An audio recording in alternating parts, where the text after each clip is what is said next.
Hello, everyone. Good to see you all. I can't see any of you actually, but I'm glad someone is watching. I was pleasantly surprised. Maybe I shouldn't have been so surprised, but I was very pleased that the student video that we showed on Monday got such a great reception. So many people watched that Google gave me this almost like a 4th of July eruption of fireworks when I went online to see how well it did, because so many people watched. So that's fantastic. And I do want to thank those guys. The PTO I know ran lead on that, but I do want to thank everybody for that awesome gift to the teachers. They were thrilled to see it, and right back at you. You know, you thanked us, and we thank you for your diligence and keeping your kids tuned in, if you will, to all their classes. I know that in the coming weeks we're going to have much more to talk about regarding how the year end is going to look, and some of the things that we have promised at the middle school for parents and students, what that's going to look like. And I anticipate next week being able to begin sharing messages about where we are with our various field trips, assemblies, promotion ceremonies, all those things that are right now honestly up in the air. And I know a lot of people are speculating that there's been some solid decisions, and frankly we're still not quite there yet. We're waiting on some guidance, and eventually we will be sharing more specific details about those things. But for tonight, I'm very pleased to say that we have a teacher who will be joining us, and he is a colleague of mine, and also a person who shares one of my interests. He is a woodworker himself, and a very crafty person, and has a lot of interest in woodworking tools, and he's actually rebuilding a table saw at his house. And I know that he is developing a shop at home, and enjoys being in the garage, if you will. So I have Mr. Marx, who is a 8th grade social studies teacher, waiting for us. So let's see what's going on in his life tonight. Hey, Mr. Marx, how are you today? I'm doing well. How are you? I'm good. Thank you so much for joining us this evening. I'm very impressed that you came to us from the garage. Yeah, I had to. You know, I figured, it's pretty much the only quiet place in my house. The weather's getting nice, so I can be in here with the door open. And I just figured if you were coming from yours, I had to follow suit. That's awesome. Thank you so much. How is everybody at home? Everybody well? Good. Yep, everybody's good. My wife is taking on, she's taking charge and making sure that my kids learn during the school day, and so frees me up to teach our students, and so it's going well. And you know, we had meetings all week long, and I know you and I had a formal meeting, if you will, but I hope you'd agree with me that we're pleasantly surprised with the participation by the kids and the families getting their kids to school, if you will, and that things are going still pretty well. Yeah, I think it's maintained that way. I think before this all started, there was a big question of like, was everybody going to be logging on and attending class and whatnot? Would that be a concern at all? And it's been great. Well, I think, you know, I've said this over and over again. I think it is the parents' responsibility to get kids to school, but I think part of it, you know, when I was talking to the 7th grade team tonight, I do think this very honestly, that the reason for our success really is that the teachers are developing content, and they're developing lessons that can keep the students attracted. I mean, if it weren't for the teaching staff, and I mean this sincerely, I think we'd have a lot more issues with students dropping out, maybe not participating as much as they would. And I think you probably would agree that your team is doing equally well. Yeah, I think so. It is a challenge at times trying to trying to come up with ideas that work well online, because we kind of learned that something that would have done or been a great activity in class that you think might translate to online learning, it doesn't quite work out that way. And so there's definitely been like a process, but I think so far it's going well. And the lecture you can just forget about, right? There's no way to lecture online. It doesn't really make sense. It's difficult, but I've tried it both ways. Sometimes I'll put like I'll take what I would normally present as a lecture in class, and I'll just make a video and I'll put that on Edpuzzle. The tricky thing is, like, if you just do that over and over and over again, you kind of lose that connection with the students. That's what I mean. It becomes all one dimension, one-sided, if you will.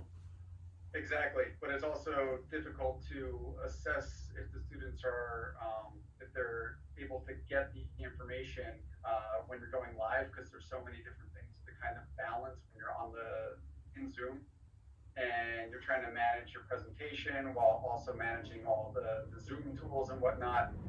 So it's challenging, but tried it like a few different ways, and I think for me what's working is being able to switch things up when one way is kind of getting a little bit stale. Well, I think, I know you wouldn't brag about this, but I think your colleagues would agree that you are one of the more proficient technology people who are teaching from a classroom setting. We do have tech teachers, but for someone who's in what we might call a regular content classroom, you are definitely someone that is a go-to person when it comes to learning about new technology and using new things. I've even seen emails, without getting into specifics, I've even seen emails that were shared with me by people who are asking you how you do the things that you do, such as creating documents online and live docs, if you will, beyond what we know as Google Docs. And so I appreciate that and want you to know that. Yeah, thank you. So now that we're in the garage, I think, or both garages, I wanted to share with the people that are watching a little secret that they are not aware of, that you and Mr. Clayton and I have spent time live in Mr. Clayton's garage, where you guys have built kind of a maker's space. You've got a CNC router up there. You've got all kinds of tools in the shop that you guys are developing.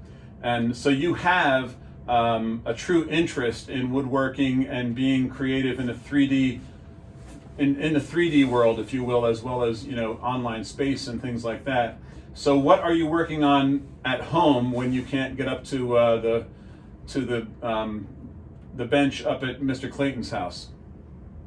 Yeah, so right now I've got a big pile of just scrap wood, and so my project is my goal is to go through as much of that scrap wood as I possibly can and make things that I can actually use, and not just something to just like throw on a shelf or whatnot, but trying to come up with some things that are more practical. So I had some plywood like this, and what I've decided to do is create French cleats out of it, and so you can see with the angle of the wood. Yep. How it works. I don't know if you've explained this at all.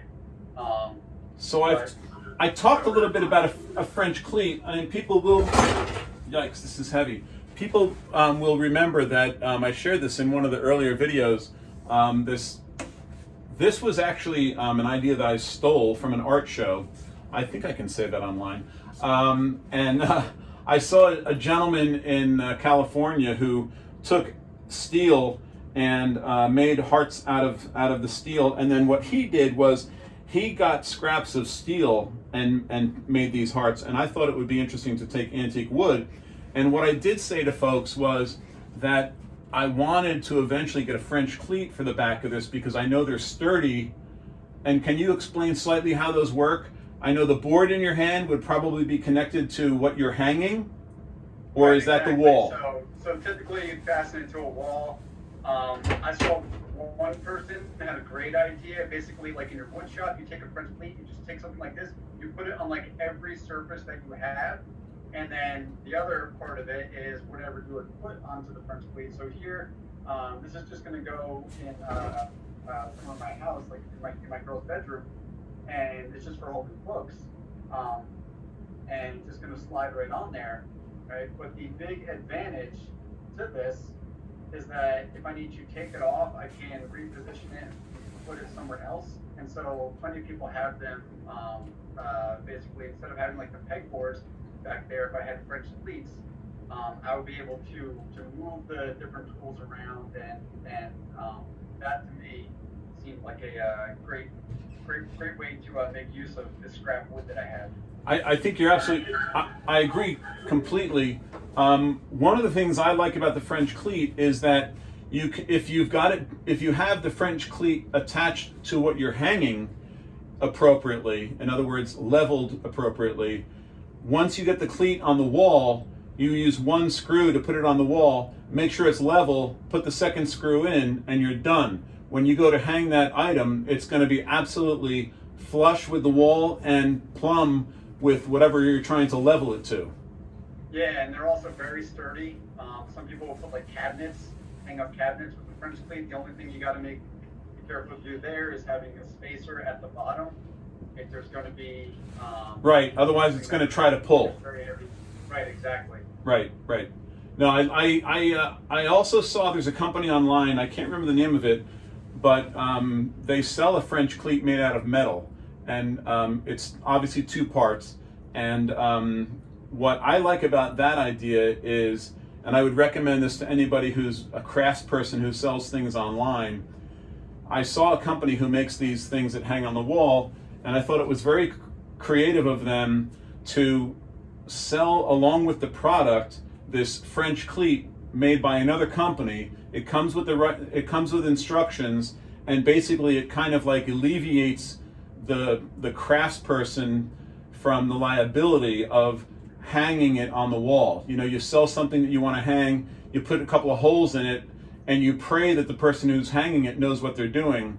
By adding the cost of this small French cleat to the product, they've basically taken the ownership of hanging it away from themselves to this more corporate customer, if you will, who really shows you online how to use a French cleat. So I think those things have probably been around forever. I don't know why they're called French cleats. I should really look that up.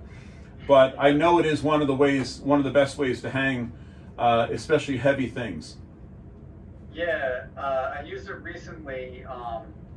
One to hang up the. You know what? If you want to cut this out, I can go grab something and show you what I use it for. We will pause. We'll take a station break. Okay. All right. Oh, that didn't take long. I thought you were leaving the room. Nah, I knew I had this in my scrap bin, so here's the the test one that I did, the demo. And so this is a test you've done using the 3D router? Yeah, exactly. The CNC machine. Yeah, exactly. So this is just some scrap. This is PVC. That I had some work done on my front door. My contractor was going to throw out all of this PVC. I said, okay, hey, I'll take some of that. So now he actually he drops it off in my house whenever he's got a bunch. He gives me like a ton of it. That's awesome. And so but what I did here, since I wanted to hang this onto my house, like this one right here is much smaller than the one that I actually put in my house. But I wanted it to be pretty close to the brick exterior, and it was just very simple, just to get it like a store-bought French cleat that was very thin, just to put that on the back here. This isn't heavy at all. I didn't need the strength of it, but right. It's just very easy and convenient to hang it that way. And the only thing about hanging outside is if someone, it's easily to be removed, obviously. But I mean, who's going to come and take your house number?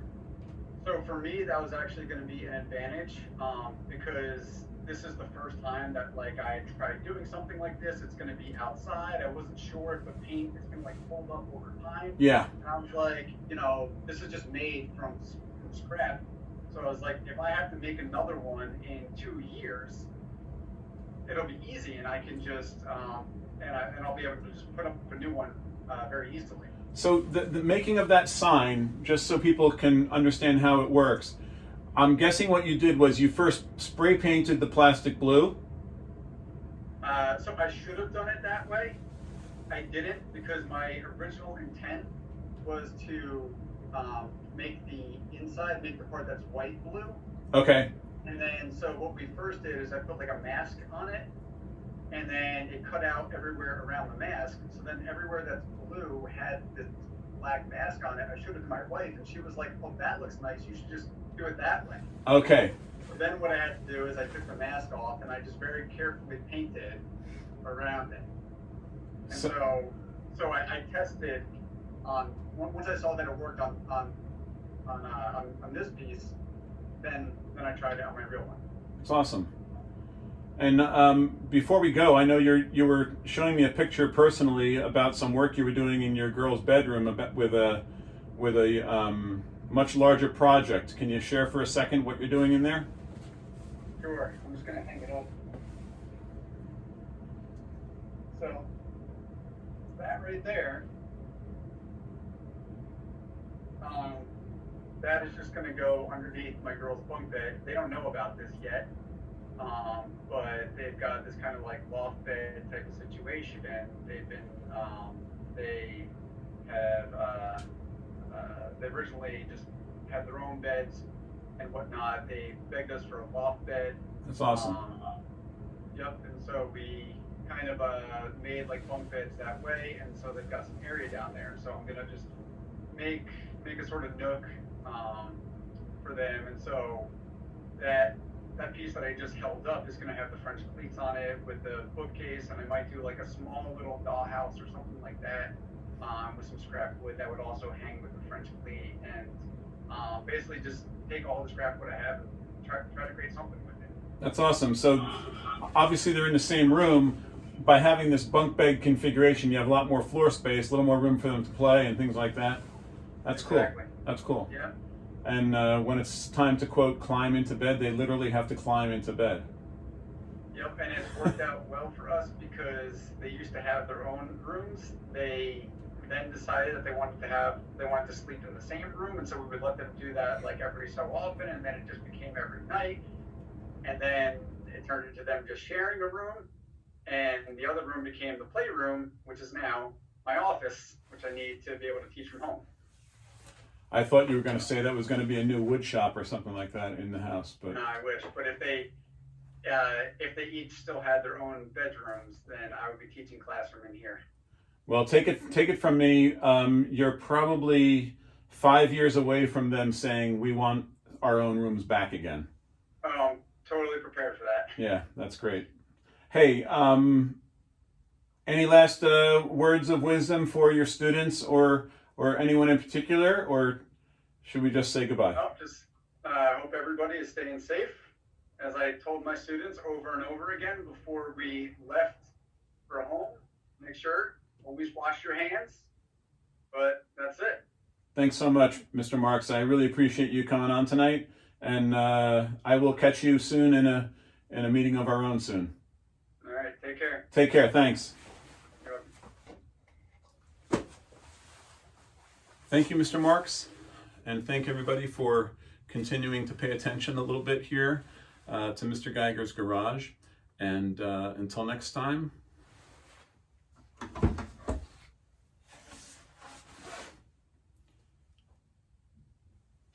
take care.